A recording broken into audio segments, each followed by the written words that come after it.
When the numbers stopped adding up and the days of each month started to feel long while I waited for money that always seemed insufficient to arrive. I am 74 years old, and if I could go back to 65, there are 3 things I would never buy again. 3 mistakes that cost me not only money, but also peace of mind, sleep, and the calm you desperately need when your body no longer responds the way it used to, and all you want is to live without anxiety. Because look, retirement comes and you think everything will be fine, that the pension will be enough, that life will continue more or less the same. But the truth is, everything changes. Expenses do not go down. Your health starts demanding attention.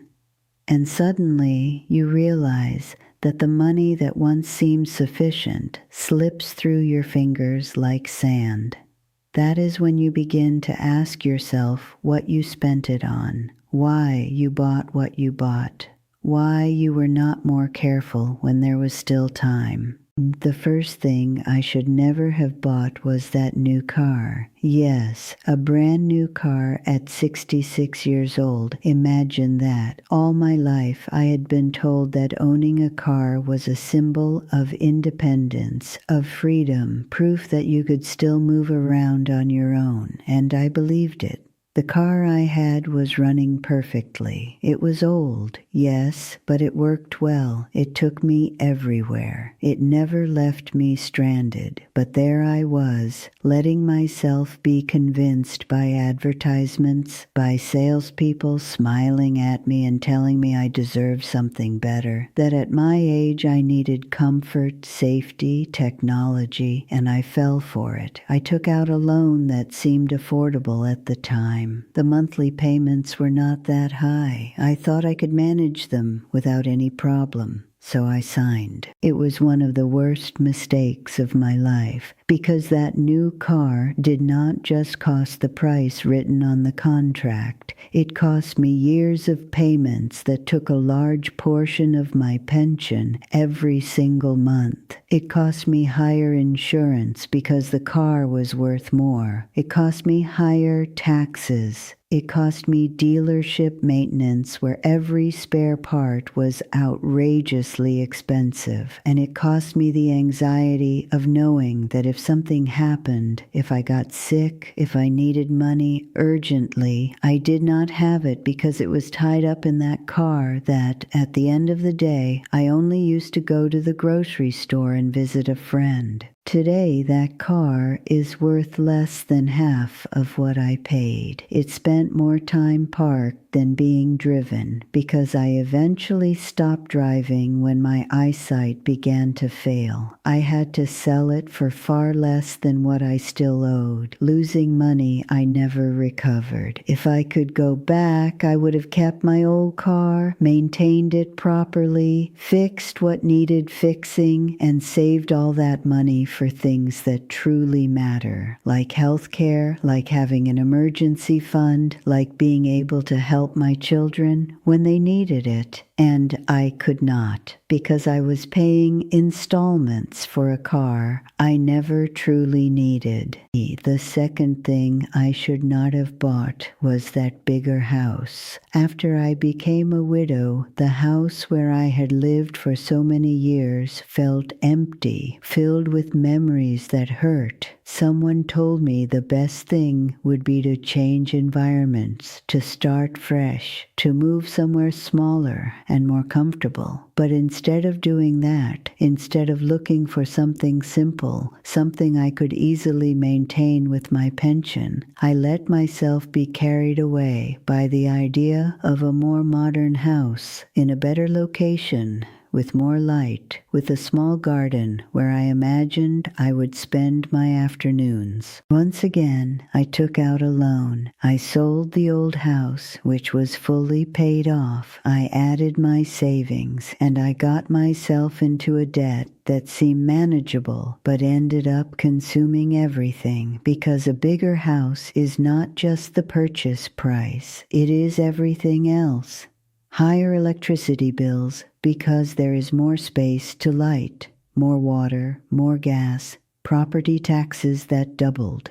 Maintenance for that garden I barely had the strength to care for. Hiring someone to cut the grass, fix leaks, paint walls. It is realizing you are living alone in a 3-bedroom house you never use, paying for square footage that only collects dust and loneliness.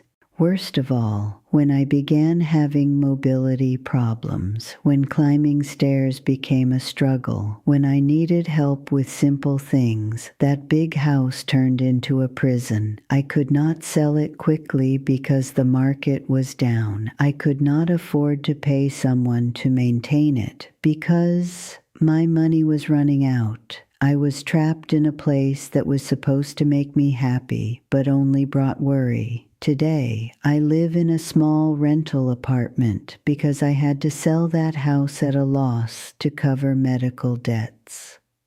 I regret every day not being more sensible, not buying something small from the beginning, something I could manage on my own, something that would not devour my savings or my peace. And the third thing, the one that hurts the most to admit, was all those expensive gifts I bought for my children and grandchildren, thinking I could buy their love, their attention, their company. When you reach this age, when loneliness starts to weigh heavily and Sundays feel endless, you will do almost anything to feel loved, to feel like you still matter. And I fell into that trap. Every birthday, every Christmas, every visit, I felt I had to give them something big, something impressive, something that would make them happy, that would make them stay a little longer, that would make them call more often. I bought expensive clothes, technology, paid for trips, gave them money when they asked, even when I knew I could not really afford it. I was afraid that if I said no, they would stop visiting, stop calling, stop remembering me. So I kept spending. I dipped into my savings. I stopped buying things I needed, my medications, comfortable shoes, better quality food, all so I could give to them. And you know what I learned? Love cannot be bought. Company cannot be bought. If someone truly loves you, they will seek you out, even if you have nothing to give. And if they only show up when there is something in it for them, then it is not love. It is convenience.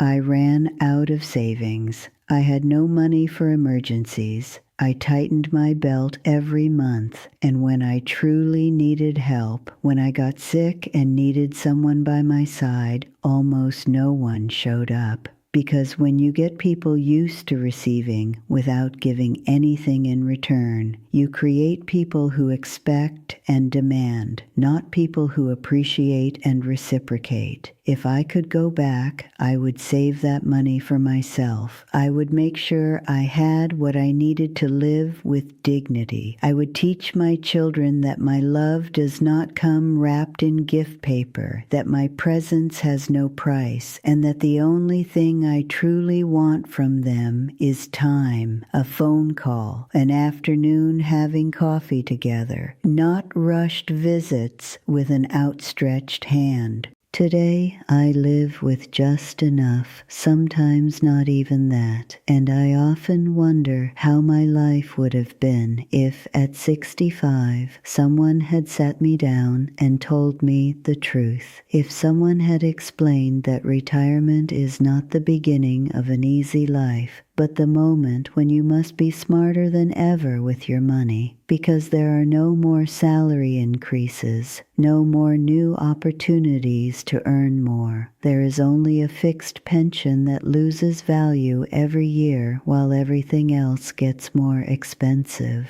I wish someone had told me I did not need to impress anyone. I did not need to prove anything. The only thing I truly needed was to take care of myself to make sure I had enough to eat well, to pay for my medications, to live without financial anxiety, to sleep at night without wondering how I would make it to the end of the month. Because in the end, when you are alone in bed, when your body aches and the future feels uncertain, the only thing that matters is peace, knowing you will be okay, knowing you will not have to beg anyone, knowing you will not depend on someone else's goodwill, knowing you can take care of yourself with dignity. So, if you are approaching that age, if you are already retired or about to be, I ask you to listen to me. Do not make the same mistakes I made. Do not buy a new car if the one you have works. Do not get into debt thinking you can easily handle it. Do not buy a bigger house than you need.